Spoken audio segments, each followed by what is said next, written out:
एक बात बताऊं, हमारे माशरे में ना कुछ अजीब से ही रूल्स हैं। जैसे तलाक जो है वो अल्लाह के नज़दीक सबसे नापसंदीदा अमल है, लेकिन तलाक देने वाले मर्द को कोई बुरा ही नहीं कहता।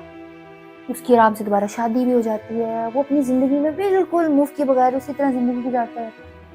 और ऑन द कॉन्ट्ररी तलाक याफ्ता औरत, उसको इतनी इज्जत दी गई है कि आप सल्लल्लाहु अलैहि वसल्लम ने तलाक याफ्ता औरत से शादी की, लेकिन उसके बावजूद तलाक याफ्ता औरत की ज़िंदगी जो है वो मुश्किल कर दी जाती है। अब आप खुद सोचें ना कि तलाक देना सुन्नत नहीं है, तलाक देना सुन्नत नहीं है, लेकिन तलाक याफ्ता औरत से शादी करना सुन्नत है। फिर हम क्या करते हैं? पता नहीं हम कौन है।